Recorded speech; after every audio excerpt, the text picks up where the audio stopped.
আল্লাহ দয়া ছাড়া একটা আল্লাহ জান্নাতে যাবে না। আপন মানুষ কিনা বড় দায় রে, আপন মানুষ বোঝা বড় দায়। চাইলে তারে যায় না বলা, বুকের ভিতর কষ্টের মেলা। আপন মানুষ সবচেয়ে বেশি আপনকে কাঁদায়, আপনকে কাঁদায়।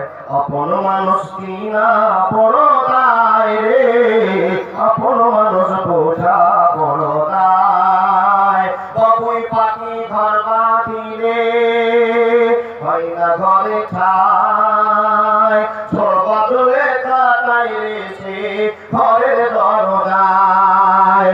পারে না সে ছাড়তে মায়া, ছাড়ে না ঠিকানা। আমি হলাম পথের পথিক, সবই আমার জানা। সময় সুযোগ পেলে মানুষ আপনকে কাঁদায়, আপনকে কাঁদায়। আপন মানুষ কিনা বড় দায় রে, আপন মানুষ বোঝা বড় দায়। এত জোরে বলো দায় থাকবে। আচ্ছা বলুন বাবা, আমি যে কথাগুলো বলছি বুঝতে পারছেন তো? আমাকে হুম করছেন, ওইটা আমার শুরু হয় না? আমার দয়ালে বাবার দরবারেতে কেউ ফিরে না খালি হাতে। ওইরকম বলছেন নাকি? হ্যাঁ বুঝতে পারছেন তো? তার আমি প্রচুর চেষ্টা করে বুঝাচ্ছি বাবা, জানি না কতটুকু বুঝছেন, কিন্তু না বুঝতে পারলে বলে আমি আওয়াজ কমিয়ে দেবো, একটা কথা বলবো। আর যদি বুঝতে পারলে ঠিক আছে নাকি? ঠিক আছে তো? জান্নাত চাবো, কার কাছে নেবো জান্নাত? আল্লাহকে খুশি করি, তাই না? আল্লাহকে খুশি করার জন্য আপনি কতটা আমল করেছেন একটা হাদিস বলবো আপনাকে। এ মুসলমান, আমিও মুসলমান, আপনিও মুসলমান, আপনিও মানুষ, আমিও মানুষ। দেখবেন মানুষের ভিতরে কি তারতম্য। কি বলবো? আপনি শুধু জোহরের নামাজ পড়েছেন, আসরের নামাজ পড়েছেন, মাগরিবের নামাজ পড়েছেন, আপনি মনে করছেন আমার কেল্লা পথে। কিছু লোকে দেখবেন নামাজ রোজা পড়ার পর, ইশার নামাজ পড়ার পর, চারি ভাত খেয়েছে, ইশারের সঙ্গে সঙ্গে ঘুমিয়ে গেছে, যখন রাত দুটো হয়েছে একবারে মুসলমানে গিয়ে হাজির তাহাজ্জুদের নামাজের জন্য। মাহবুবকে রাজি করতেই হবে, মাহবুবকে রাজি করতেই হবে।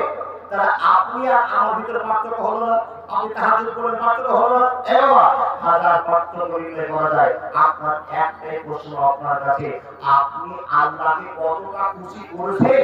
আল্লাহ তুমি আমাকে জান্নাত দিবে, এই কথা আমি বলতে পারবো না। কতটা আমল করেছেন?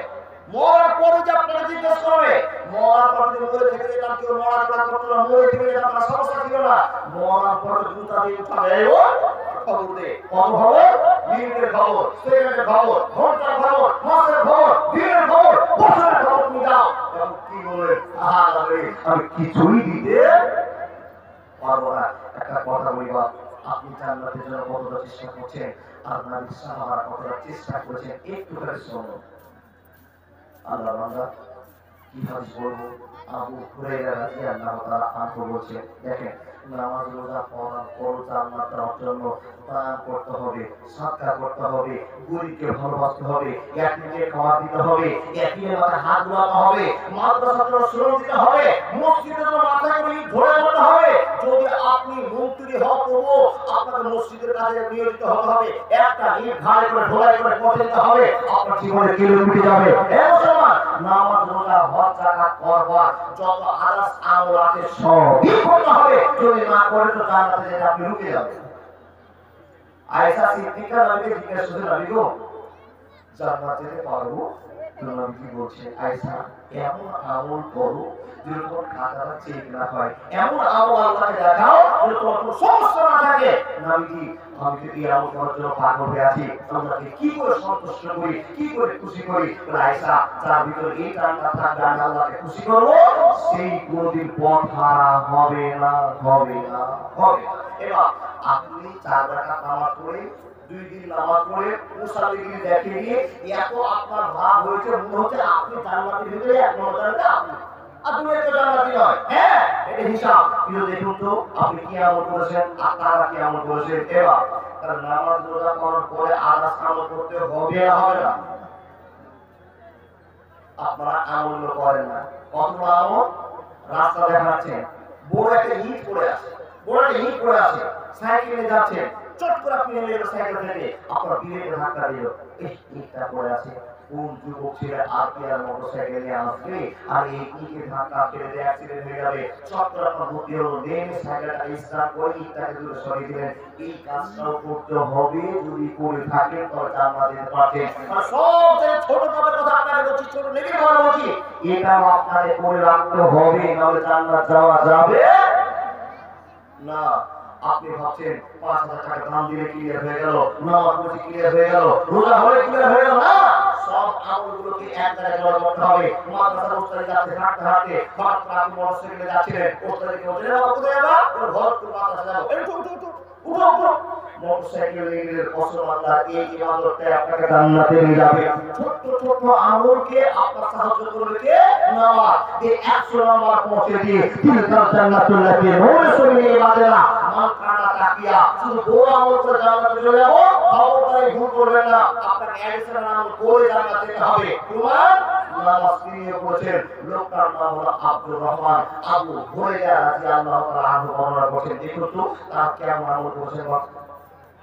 আল্লাহ টাকা টাকা টাকা আবু হুরায়রা বর্ণনা করছেন, একটা লোক এবারে চাকরি আমাদের না কি বলতে হ্যাঁ না ঈশ্বরের চাকরি রাখতে এবার এই বাজার থেকে একটা লোক রাস্তা দিয়ে বেরিয়ে যাচ্ছে, কোথাও যাবে, রাস্তায় বেরিয়ে যাচ্ছে, এই রেজা বেটা খ্যাপা খ্যাপা আল্লাহর খ্যাপা চলে গেল।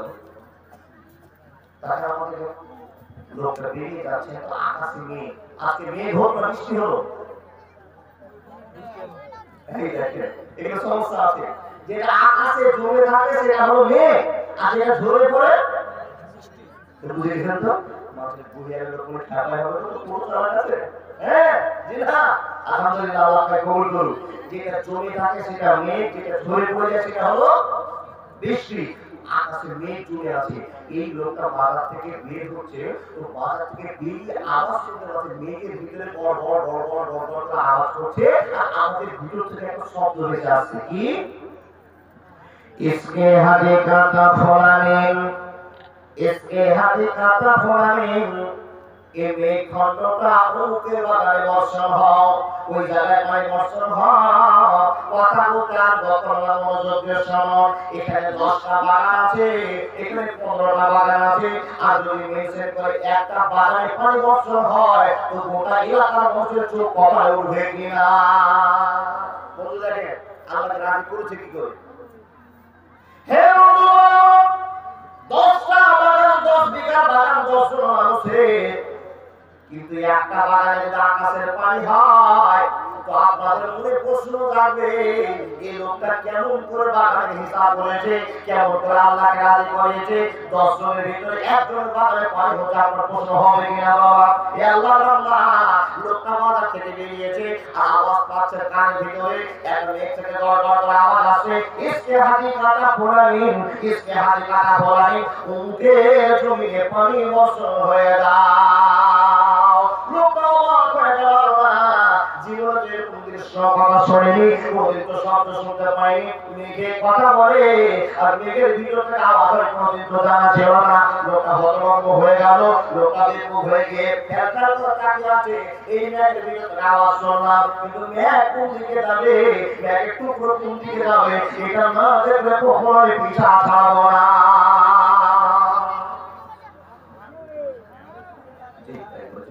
ও কেমন ছিল তো ভাই, তো আপনার ভিড় আমরা ভিড় বলো নাকি, এই আল্লাহ